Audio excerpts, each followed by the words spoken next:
Okay, welcome everyone to East Rock Creek Village's Armchair Travel Series. I'm Shelley Moskowitz, and we're really happy to have you here.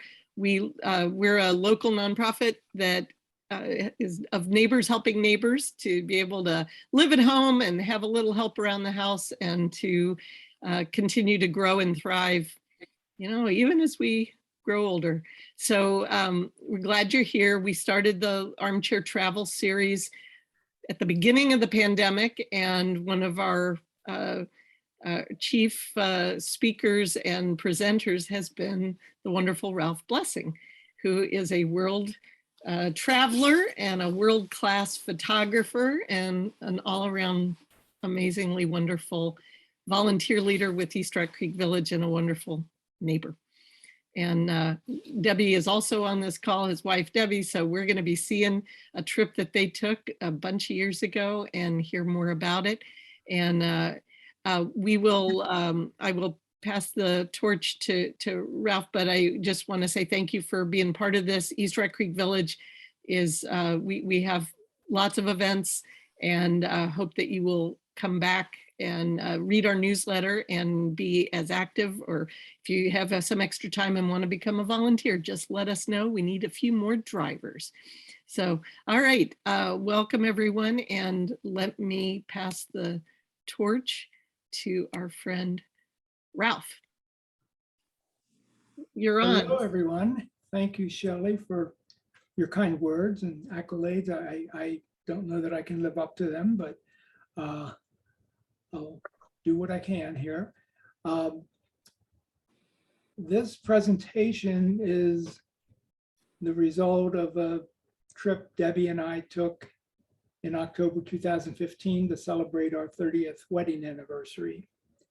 And we'd always wanted to go to Prague in particular. So we hooked up with Overseas Adventure Travel to do what is called a walking tour for not just Prague or Czech Republic, but some of the surrounding territory, though on occasion they have you cross the border for 15 minutes or so they can advertise it as a multi-country event. A little more than 15 minutes, but for shorter stays. The focus on this particular tour was the Czech Republic and Prague, and that's where we ended up. However, getting back to show you where we are,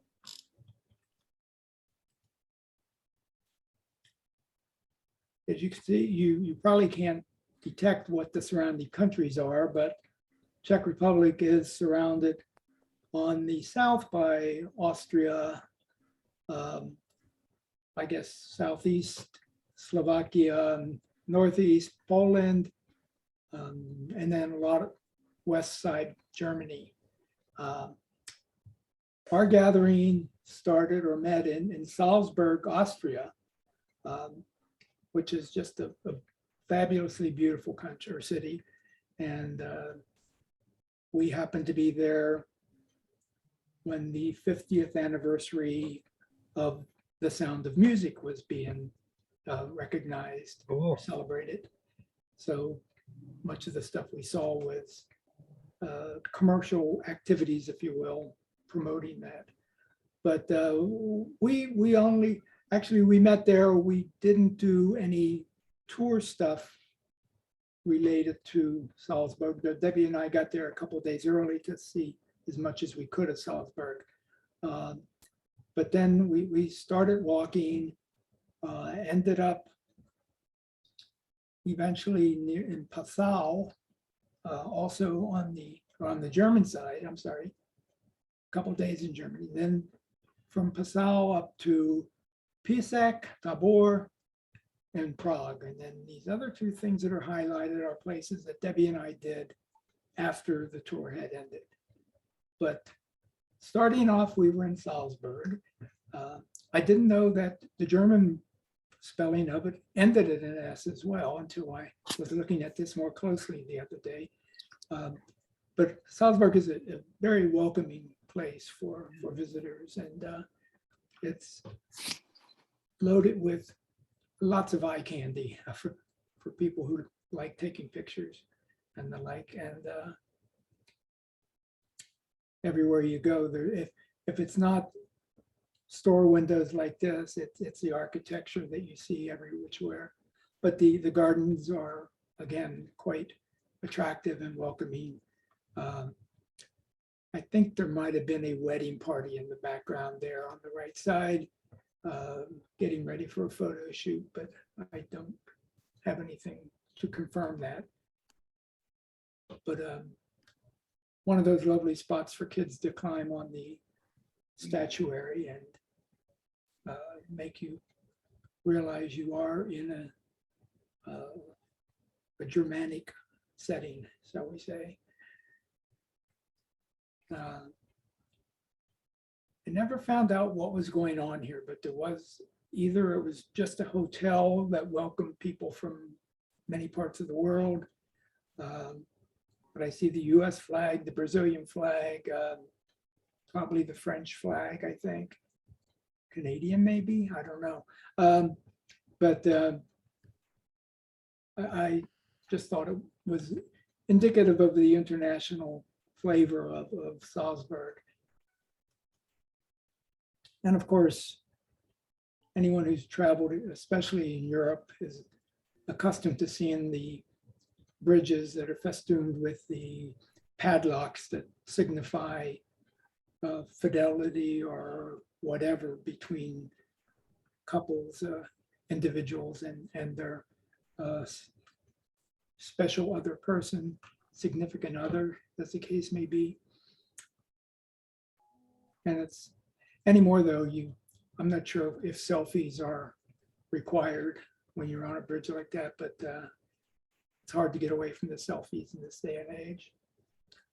Overlooking or overwhelming, if you will, the town of Salzburg is this old medieval fortress up on the hilltop that is probably Salzburg. I think it dates back to the, no, I'm sure I do know that, but I don't recall it. But it's one of those medieval cities, and as is common in the region, you better have a fortress protecting your city because somebody else is out to get it if you don't.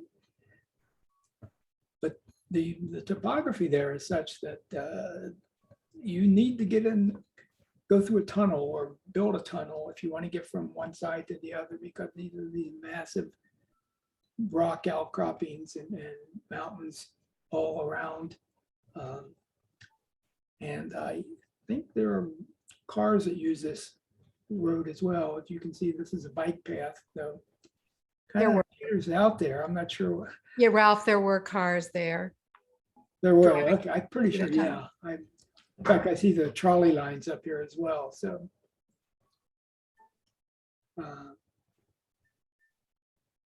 But again, just one of the vistas of Salzburg, that the white tinted or painted church in the middle, in the background, is the cathedral. And as is the case with so many of the churches that we visited, and we visited every one that had the doors open, the interiors are just unbelievably ornate and decorative. I always like to look up at where the organ is played or stationed, because you see some very unique features in the decorations in that area that you may not see if you're just facing forward in the church. And anyone who knows me knows that I am a fanatic for reflections. And so I don't know how many times I wandered around from side to side at this spot, looking for a spot where I could get a decent reflection of some people in it, as well as the church tower in the background. But there will probably be other reflections elsewhere during this presentation. I can't recall where, but if I do, I'll let you know. Just another view of one of the fountains in the town center, the old town center.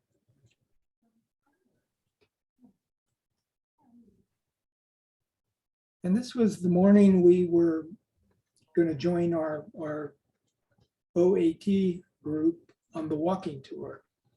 I tend to wake earlier than Debbie, and so I wander out and look for things to take pictures of, or if there's a market, I'm always at the marketplace early. But we got dropped off somewhere out in the countryside and hit the trail. The walks are quite easy, even though they provided us with walking sticks, which are definitely helpful in certain situations, but by and large, it's quite easy going. So sometimes you get that feeling like you're lost and you don't know which way to go, but the signage is quite good if you know how to read the language. You can maybe figure out what some of this is. I couldn't tell you what any of that is, but They're all just towns. they're towns, of course. Oh, and then we ended up at this event where there was music, polka music being played, and Debbie, being such a dance fanatic, got up to demonstrate for us how to dance the polka. No, Debbie was dragged onto the dance floor against her will. She looks like she's having a good time, doesn't she, folks? That looks like fun. But this was the area outside that dance hall overlooking this lake, and this was in the Lake District near Salzburg, maybe 30, 40 miles east of the city. It's just totally surrounded by, you're looking to see Julie Andrews at the top of one of these belting out "The Hills Are Alive" with the Sound of Music or something. And I gather the filming for that movie took place in many of these locations. Around Salzburg, yeah, it was In filmed. the town and in some Around of the Salzburg. countryside. And you could sign up for a tour, of course, and be taken to the various locations and so on. But time did not permit that for us. And so we probably would have been too cynical to do it anyway. But at least Debbie would have, not me. I'm not a cynic. Yeah, right. But after being down at the lakefront, waterfront, we took a cog railroad to this mountaintop view. And that's just a spectacular spot to be and see the world around you. But leaning over those railings, it's takes your breath away.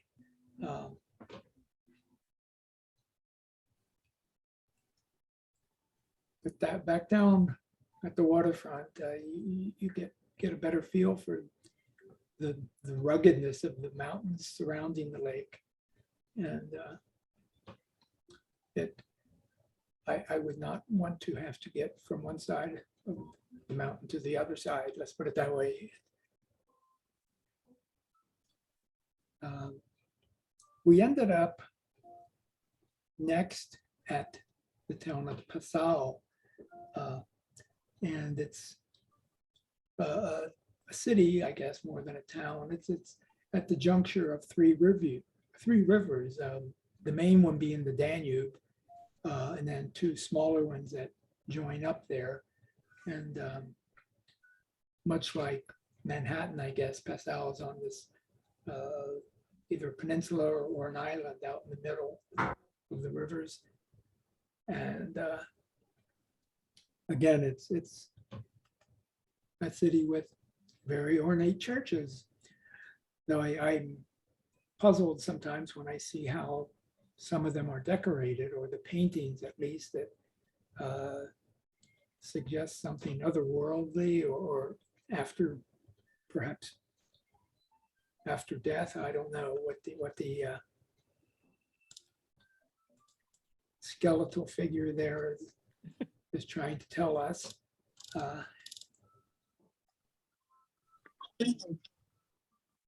We had a couple days in Germany. In fact, Passau is in Germany, and part of it was in this what's called the Bavarian National Park, which is a binational park. It's between Germany and the Czech Republic, but we were on the German side and got rained on a bit. So we, aside from climbing up this really, or not ornate, but clever viewpoint or overlook, and then looking out at the fog, we didn't get much opportunity to enjoy the national park. Let's put it that way. We did, however, have a chance to go to a glass shop nearby, glass blowing shop. Let's put it that way.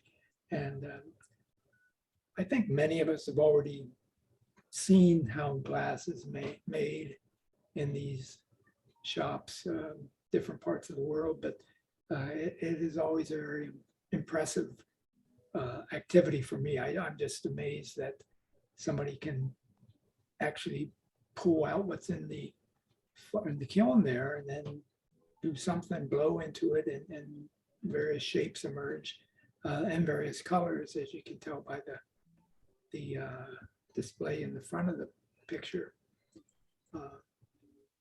Ralph, if Yes. there's a little info button with an X to the right, upper right. If you close that, I think the screen will get a little bigger for folks.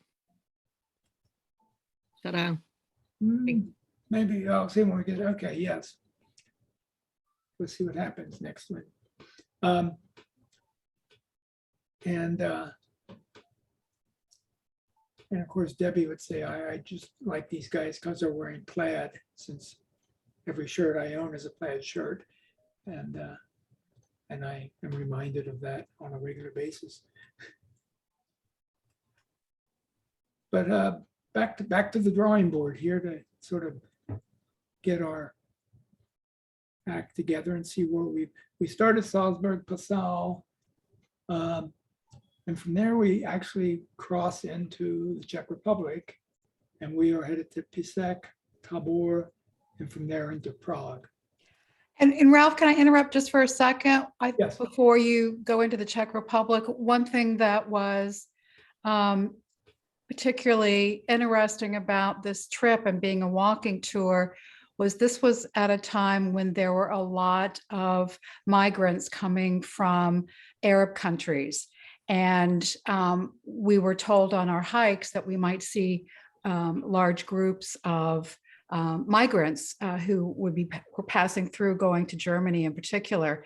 We didn't really see folks along the walk except in Salzburg, and there was a very large Muslim community, and it really struck me because I had been there in the 70s and had basically the population looked very homogenous, but when we were in Salzburg, you did see a number of migrants from Arabic countries who were either passing through or had settled in that area. I had forgotten. Thank you.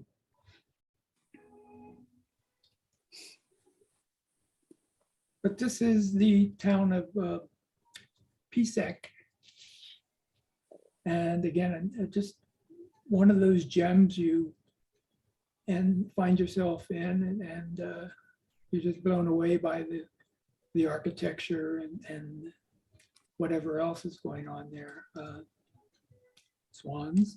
But we were there.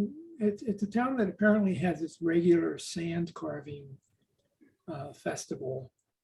And I think it had just concluded, but the items or the statuary that was created out of sand were still standing. And I'm just amazed that somebody can do that with sand. and have it not just go crumbling down to the ground.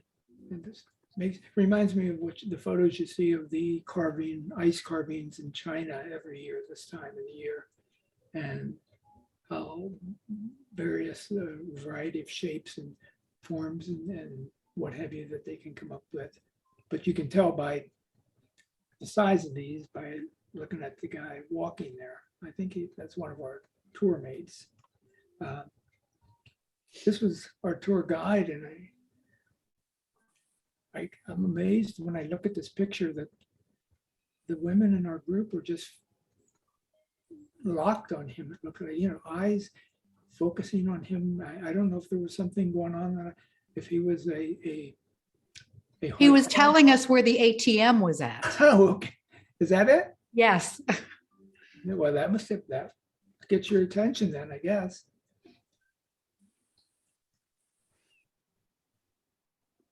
But then from there, we were in the town of Písek. We were in Písek, weren't we? Yes. This is the town of Tabor. And this is a city that has this series of cobblestone streets. Cobblestone streets, obviously not terribly foreign to that part of the world, but the city here was designed in such a manner that they crisscross all over the place with the intention of confusing any invaders. And if the way I got lost was any indication, probably wasn't, but it may have had its intention or met its intention. But the town also has this unique medieval or museum of maybe not even a museum, a shop of medieval weaponry.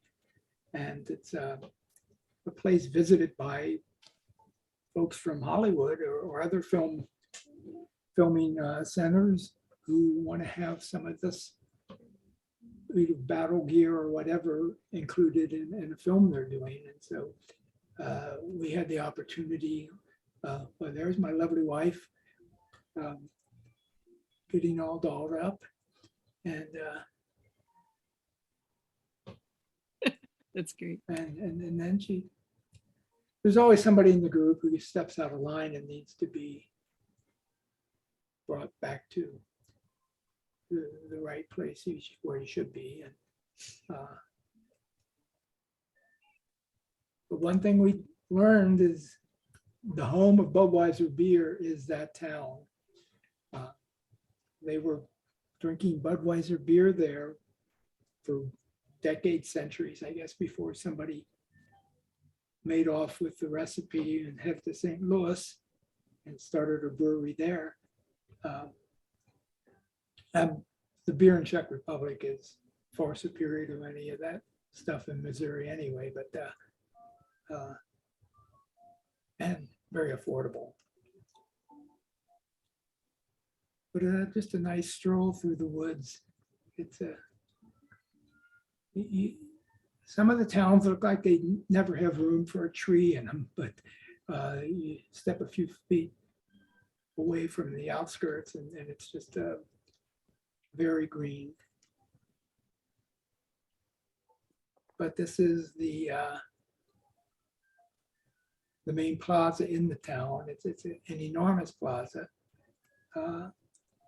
But the last we saw before we headed to Prague. And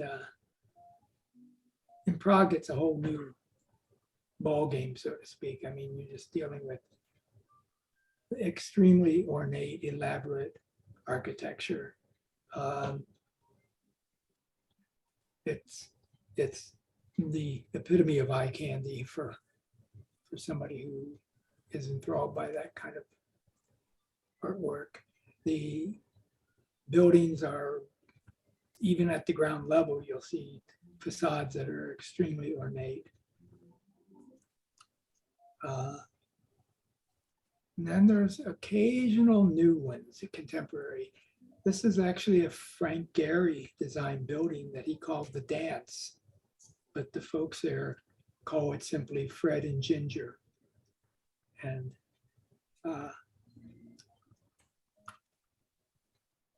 again, the interiors of the churches and the museums and even train stations are just over the top. And but it's not a lost art. So you see folks like this young woman touching up, or I'm not sure if this might have even been a new display or public art, I'm not sure. But Prague is a nighttime city. Not that it's not busy during the day, but it's a very lively city after dark. And at that latitude and in October, darkness comes rather early. So certainly people are out for dinner and what have you. And you can tell by the attire of these folks in the foreground, can be rather chilly as well. But you just get so many different perspectives of the city at night. It's well lit. This is looking across the river to the castle compound up on the hilltop with a couple of the enormous cathedrals up there along with the castle. And closer in, we passed by the elaborate Jerusalem synagogue, but being a Saturday, we were not able to enter, though we returned the next day to make a visit inside, and we're just again blown away by the colors, the designs, just the artistic endeavor in designing a building of that sort. Even if you look in the reflection of it across the street, you can appreciate its beauty. What we weren't ready for, though, was what awaited us around the corner from the synagogue. We came upon this group of folks and figured, it looks like they're in some sort of costume. Okay, well, we find out, yeah, this is a movie set, and obviously this is not a costume. This is probably a blanket they're wearing to keep warm until they need to get rid of it. But then right in front around the corner was this, and it was, just sort of eye-opening or soul-shattering, if you will, to imagine that something so close to the synagogue was being filmed with all these displays of Nazi Germany. And we did hang around for a few minutes just to watch the cinematic process, what they would do to create rainwater and this and that and what have you, but it still left a bad taste. This was, again, here are some of the extras in one of the streetcars from that era.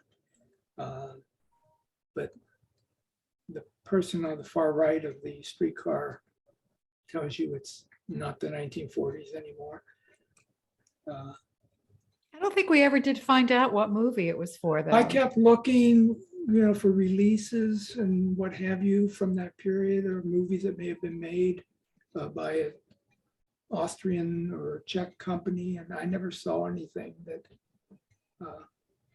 But again, you see something like that, and you think, oh, this will be easy to figure out, and then if you eventually see the movie, it'll be a 5-second blip in the movie or something where something shows up that you think is that what your recollection of it, I guess. And but I am also fascinated by the bubble blowers that you see in the street corners. You don't have to go to Europe to see this. I remember last time we were in Ellicott City, maybe not the last time, but not that long ago, and see something as elaborate as what this guy was doing. But if there are young kids around, it's the cat's meow. It's something they really get carried away by, as do I, as you can tell. But then there are certain of the design features that you just have to go inside to appreciate. And I think this was inside an opera hall or a theater of sorts. And in fact, there's a ticket window there with similar design or stained glass, and with a tiled wall and bar next to it. So Yeah, that was the little cafe in the entrance lobby. cafe. You call it cafe, I call it a bar, but this I still am trying to figure out how to describe it, because either one of these two figures is artificial, or there's something going on that I can't fathom what. And Debbie's off to the side there in the background, so she's, I think, equally as baffled as I was. But Were you capturing this in an instant and the person then came down, or? no, I No. was in an instant, but I walked around from different perspectives and Yeah, the person was up there for a while and they had all kinds of, it was like a big street fair. There were all kinds of acrobats and shows of different kinds, but this was the most intriguing. yeah.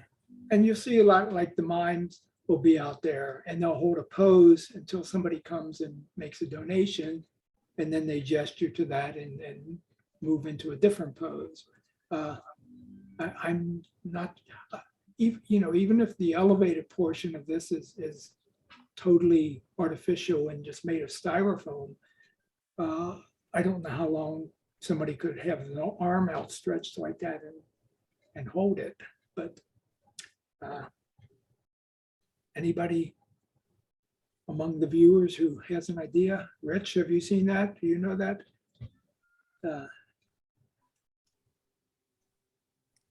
We were briefly in the Jewish quarter, and it's an area that was, as you pretty well understand, was cordoned off hundreds of years ago, and that's where the Jewish people had to live. And when you have limited territory for living, you have probably even less territory for burying your dead, as is evidenced by the tombstones, one on top of the other here. Whereas in the main square, space is available for people to wander right and left. But again, it's the lighting that time of the day and that latitude is just very attractive, I guess, appealing to me. And of course, the architecture doesn't hurt when you're looking for something to take a picture of. But night fell again, and back on the streets looking for things to take nighttime pictures of. I'm not sure anywhere any better than anything else, but then the next morning I decided I'm going to get up and go look for the sunrise over the Charles Bridge, which is reported to be very appealing, and never amounted to much, but I wandered around, and like is in so many parts of Europe, you see photo shoots, wedding bridal shoots on bridges. And so I was just walking by and I heard a conversation in English, fluent English. And so when the ceremony had ended, or when the photo shoot had ended and they were just lingering a bit, I walked over to the bride and offered my congratulations and said, today happens to be my wife and my 30th anniversary. So this is a good day for us too. And she thanked me, whatever. And then I just moseyed on. And then 5-10 minutes later, they were leaving, and she walked over to me and she said, where is your wife? And I said, well, she's back in the hotel. She tends to sleep in more than I do. And she said, well, here, take this to her. And she offered me her bouquet, her bridal bouquet. And so I wandered around the next hour or so before getting back to the hotel, still looking for that sunset or sunrise. But then with a bouquet of flowers for my wife on our anniversary, courtesy of somebody whose name I didn't even get, but it just was a very spirit lifting, uplifting type of a situation or experience.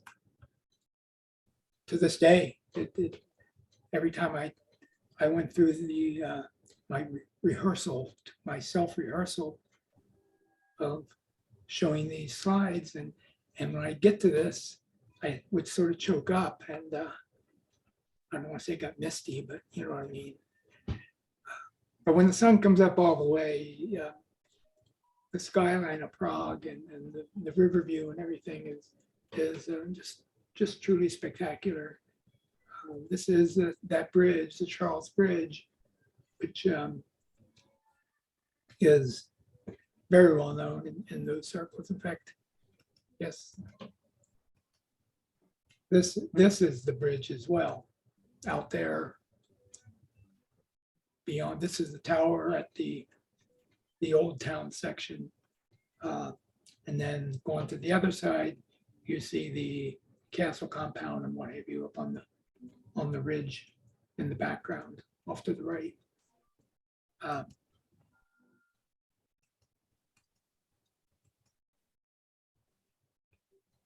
We had lunch or breakfast or something in this little place, and I didn't get down on the ground and crawl around trying to take this picture. I think it was like a bi-level setting, and we had a table down below, and I just thought the interaction between the stained glass and her tattoo made it worth taking a picture of. The legs had nothing to do with it whatsoever, right? Well, they're okay. I mean, you say the lights? The legs. Legs. No.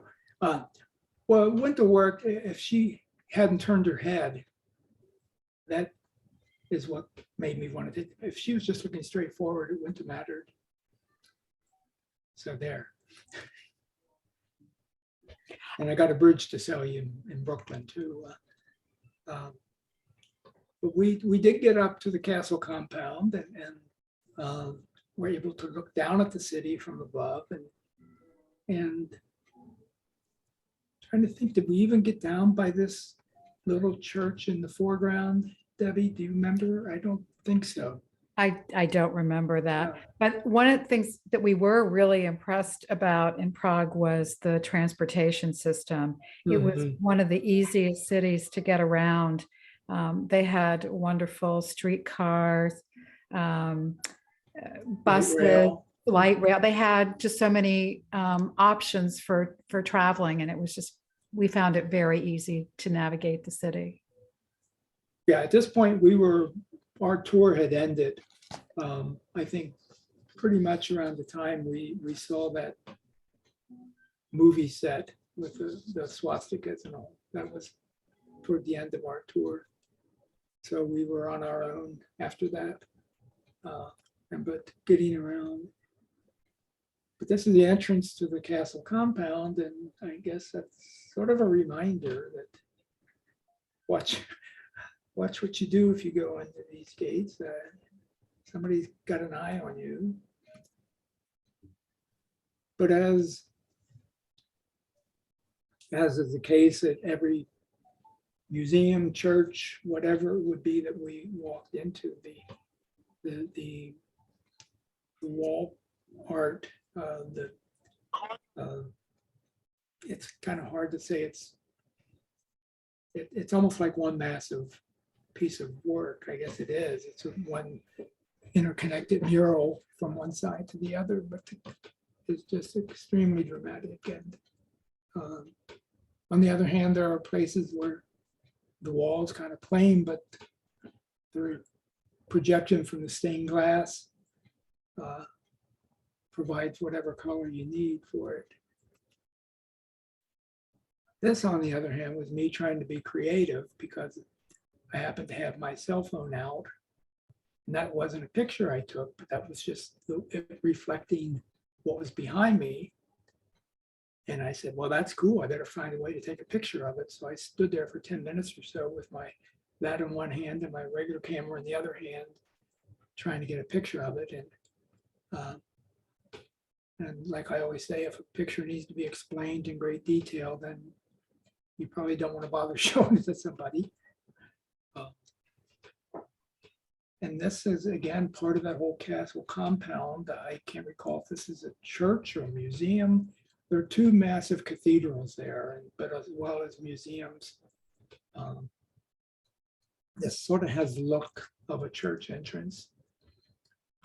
But again, to find exteriors of any building done in that manner, and I don't know how frequently they need to be tended to, look for fading chips, whatever it might be, but I don't know that we saw anything that looked run down or whatever.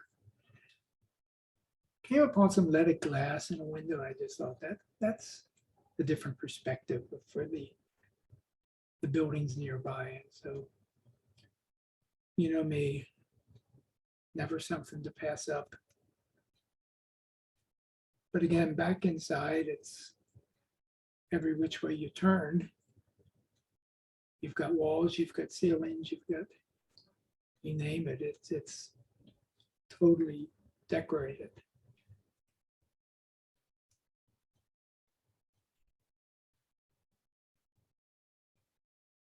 Like in that earlier picture, maybe it's one still to come.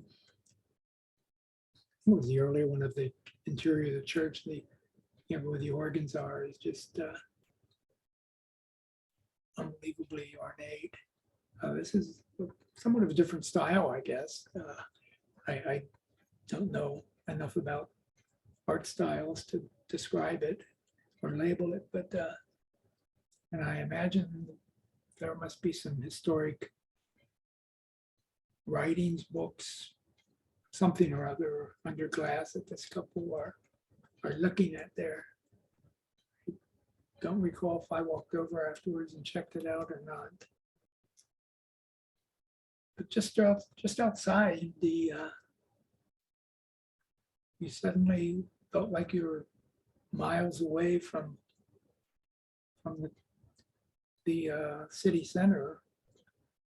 And again, it's one of those settings where things can be deceiving. You think you are in an urban setting, and suddenly you turn around and realize you're not. But then we weren't, because let me go back to the beginning, that map again. That we are, there's the map. We are now in Český Krumlov. And that's one of the medieval towns that I think this is one that they say dates to the time of Julius Caesar. And the other one we will go to from there is Karlovy, which is also called Carlsbad, which is somewhat more recent, but truly became popular in the 19th century as a spa. So, but let's go back to Jane has a comment in the chat. I think this is where defenestration was invented. The prince threw his girlfriend out the window. You know that for a fact, or you just? Yeah, I took a tour there by someone Okay. who lived there, and he was one of the Habsburg mad princes. Uh-huh. And so we went to the castle where and I think that's the first person that was defenestrated. Hmm.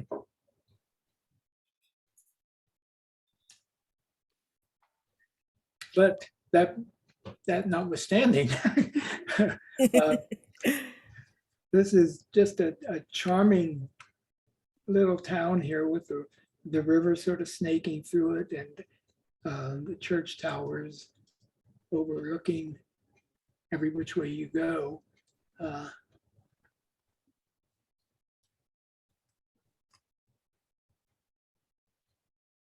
Even the autumn leaves add something to it. Not to mention, I think the curtains inside were appealing to me as well. But here's that tower you could see off in the distance, and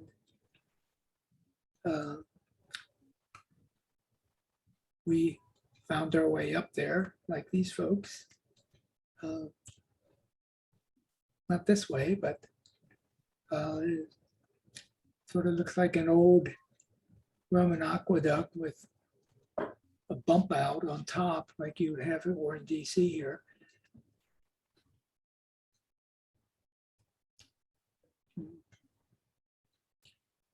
And any which way you turn, the buildings are totally covered with exterior murals. My recollection is correct. There's a open space down below here where there were a couple bears, brown bears wandering around. I guess fenced in, but Yeah, they were enclosed. yeah, well, we took them for a walk, I know. I have a question, Ralph and Debbie. Were a lot of these reconstructed after the war? Was there much damage in Prague in World War II? My understanding is that there was some in Prague, but in these places, I don't recall them because they were part of Germany at that point, but they weren't strategic sites, so the Allies didn't bomb them. Because my recollection is this, at least these villages were not very damaged at all during the war. There was much more damage in Prague. Yeah, I suspect if it had occurred here, we would have heard about it, but and any of the books, or not the books, but I guess the online descriptions of these locations that I've looked at make no mention of it. So, but yeah, it's a good question. But appropriately enough, that was Rich, right? Talking? No. Well, Rich. and Rich and another friend and I, as you may recall, if you saw my earlier presentation on Latin America, found ourselves on Jawa motorcycles coming back from Panama to the US back in 1971, I think. And Rich had been to Czech Republic just a few months, as I recall, before we went, and said, hey, you can go to the Museum of Communism and you'll see some Jawas there. And I said, I looked at the price and I said, what? Why do I want to pay that much to, I don't want to. And plus, Museum of Communism charging for admission, it just didn't seem right. So, but then in this town, Chesky, Krumlov, I happened upon this museum and it mentioned motorcycles, and I went in, and sure enough, there were Jawas. It was a funny museum because it was motorcycles and cuckoo clocks. And so the walls had the cuckoo clocks, and then all around on the ground level was motorcycles. But up on the area surrounding the entrance to the castle, there are places to get a overview of the town. And I found the appearance of the people doing that as intriguing as the view itself. As you see, it's not spectacular, it's nice, but now if you are into building remodels or remodeling or any house hunters kind of things, you might be intrigued by this. Roof tile being replaced. I guess it's probably bricks of sorts that they're using. But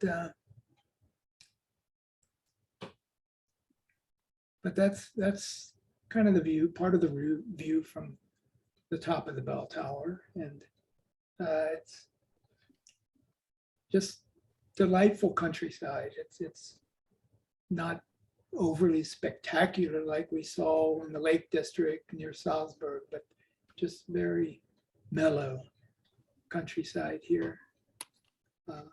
The countryside was mellow, but the streets were quite busy with lots and lots of Asian tourists. Oh, and yeah, well, yeah, in the heart of Chesky. Down below, the roadway is up top there. You can see where the pedestrians are with their umbrellas, and we're strolling around down below. I can't remember what that reddish barn structure in the background was, if we even went in. Might have been a factory. But this is Chesky at nighttime. Again,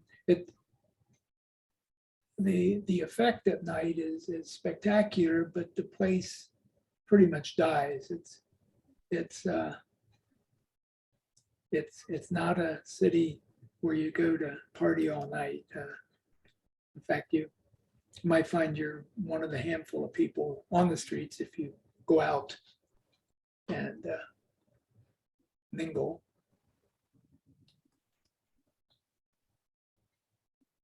But for mingling, we headed to Karlovy. I'm drawing a blank on that. Karlovy Vary. Tell me the name, Debbie. It's Carla Bari. Vari, Ralph. Karlovy Vary, yeah. Or Carlsbad, as it's called. I guess it became known as Carlsbad after it became a destination, a spa destination in the 19th century sometime. And but it's just a very gingerbready kind of place. I mean, just gorgeous buildings of all way, shape. For what became popular, by the way, because it was, or at least in recent decades, it's a favorite destination for Russians who want to go to spas. Now, I don't know if that means oligarchs or just run-of-the-mill Russians who are able to leave the country and go for something like this. But in general, it's just a idyllic setting there where the streets and neighborhoods just sort of climb up the hillsides, and you will see a wide range of different architectural styles, no matter which way you look. And reflections, if you keep your eye open.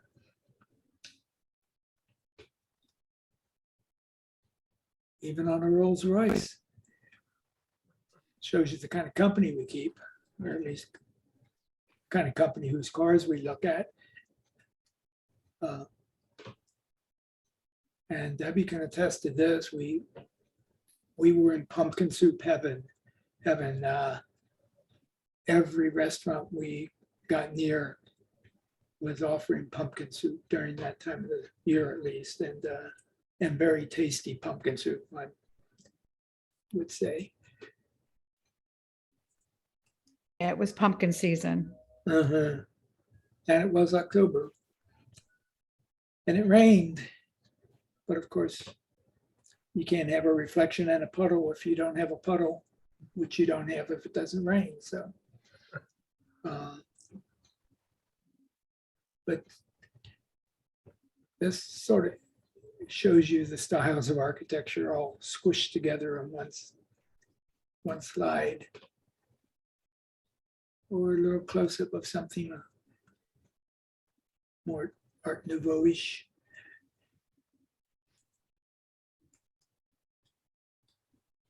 I think this is the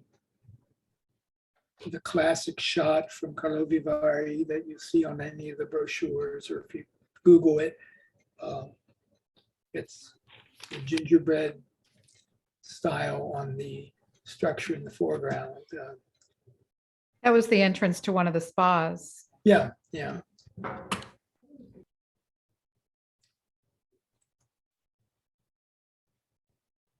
This was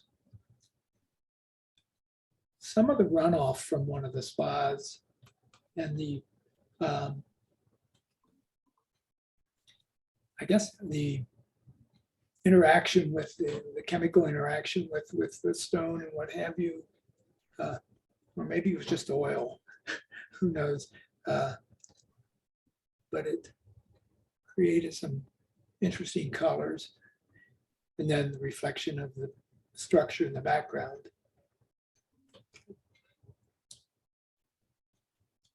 I guess this is my take on juxtaposition or something, but not the most intriguing photo. You want the traditional art is available, easily found.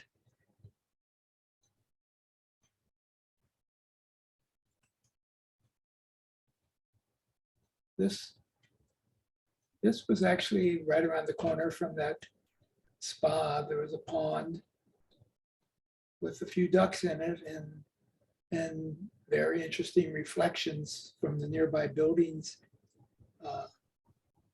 And I'm thinking this would make a good jigsaw puzzle.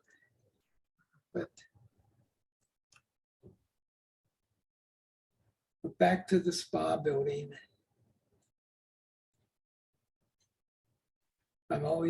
I see a lot of kids that age group with that, what's the style? Is that like we would call it a Ben Hogan hat. You don't see that much around over here. But again, a different perspective on the downtown area of Carlo Vivari.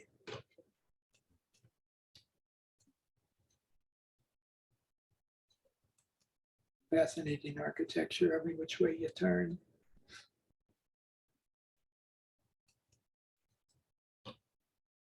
And then some contemporary artwork. Though,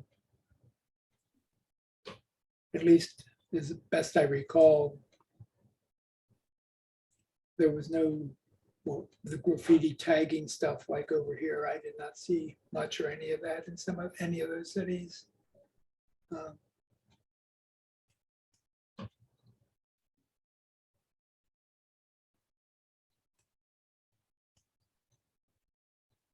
But some slapstick, if you want slapstick. All that was missing were the Stooges. We would have been, or I would have been in heaven. Debbie would have gotten up and walked away.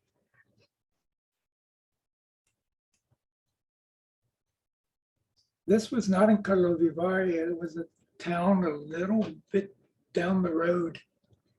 I think, did we take a train there? And then we didn't think we were going to get the train back to catch our bus or train back to.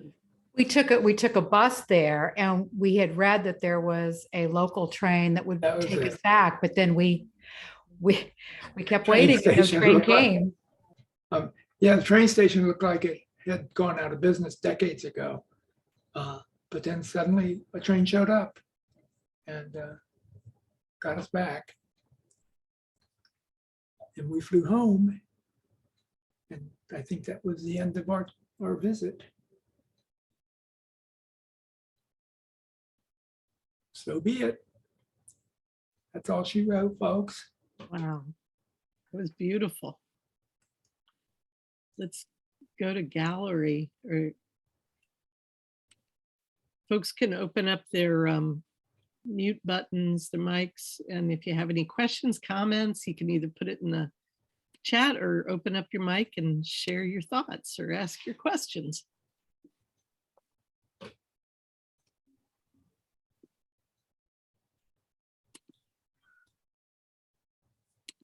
I Ralph. put everybody to sleep, I guess. Ralph, No. did you try any pig knuckle while you were in Czech Republic?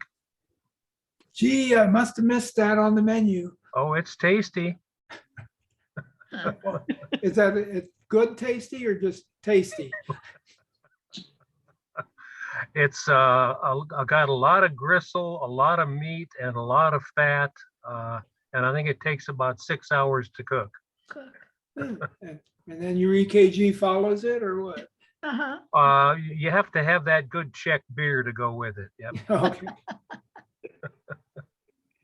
I have a question about language and how easy it was to get around speaking English, I assume, for the most part while you were there. And if people, a lot of English speakers there perhaps, or patient people who figure out what you were saying.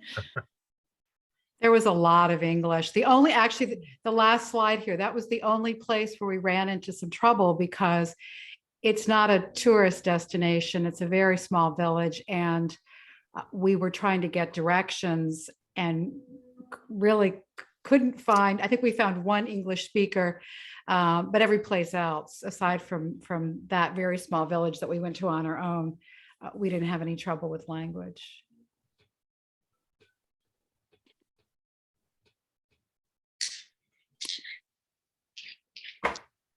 It really makes me want to travel, Ralph.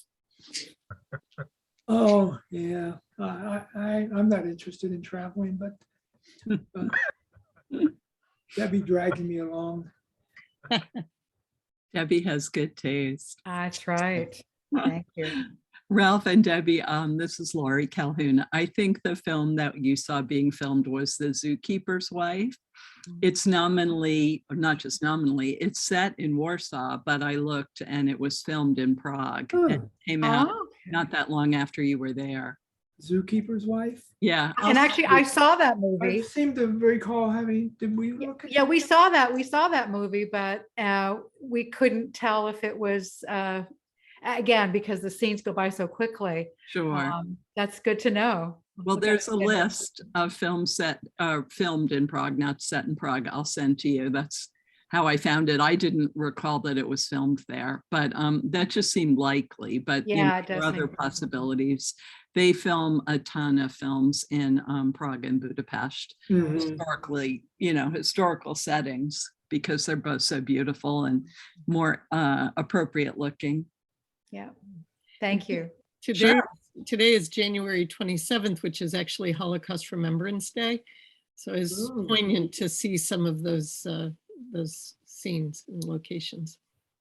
That was a wonderful tour, Ralph and Debbie, and it was, gosh, it was just beautiful. I wanted to ask you about the Jewish cemetery in Prague. That was one of the things that really struck me so much when I visited there, and they were in the process of there was a small sanctuary there inside that small area where that place was, that very limited space that they had to bury people in, and they were in the process of writing people's names that had been taken away by the communists back on the walls of that little that little building there inside the cemetery. Right. Actually, I remember that now. That I'd forgotten about that, but now that you say it, I do remember that. That they had the names. It was like a big, sort of like a big cube space, and they just had names all around. Yeah. It was very moving. It was. Yes, this is Jerry. Thank you, Ralph and Debbie. My, thank you. on my mother's side, she was a Booker, and it's never been clear to me as to whether or not she was actually from the pre-war Czechoslovakia area or Germany. I know there's a lot of, there's a Booker's in Germany standing for a bookstore. That's interesting. Yeah, it's one of those things you think, oh, I'm going to be in that part of the world, and maybe I'll bump into somebody or what have you, and you get there and realize nobody knows your name, and you don't know anybody else's name, and it's not like people walk around with name tags, and so you kind of say, oh, I guess you really have to do your research ahead of time, which I'm not very good at. And so, but yeah, and again, we are a patriarchal society here, and everybody sort of focuses on their given name that they inherited from their father, and he from his father, and so on and so forth. And the whole maternal side of the family tends to fall by the wayside so often. Ralph, Yvonne Irvin wrote in the chat, what is the major line of work for the folks who live there? I saw that. Now I was trying to think of a response, and I'm not sure that I know anything other. I mean, obviously tourism is quite beneficial to those communities, but I guess to a certain extent, there's still an agricultural sector. Somewhere in the bigger cities, there are industrial areas, but I'd probably have to do some research to find out, what in fact is the major area of employment. Did you? I know that in the eastern part of Czechoslovakia, they said there were some more industrial areas there. Have a good evening. Thank you. Yeah, we have gymnastics today. Oh, But I don't know. Good for her. I don't remember the breakdown. Okay, take care. Yeah, when I was, am I on? Yes, you are. When I went to Czech Republic, the hotel in Prague, the bar of the hotel served as the breakfast room, but it was designed to be a bank vault, looked like exactly like a bank vault. And so you took your breakfast tray into the vault. It was not far from the old Jewish quarter. And in Český Krumlov, there was a modern art gallery about a block off the main square, and it was really good. And there was actually a t-shirt there that I wanted to buy and bought it and have it. It's a little too cold today to wear just a t-shirt to show you. It's designed, made by one of the artists, I guess, who exhibit in that gallery. Wow. I'm gonna stop the recording for now, and we can continue the conversation. But I want to thank everyone for being part of this armchair travel session, and thank you to Ralph and to Debbie for sharing your 30th wedding anniversary trip with us. It was extraordinary.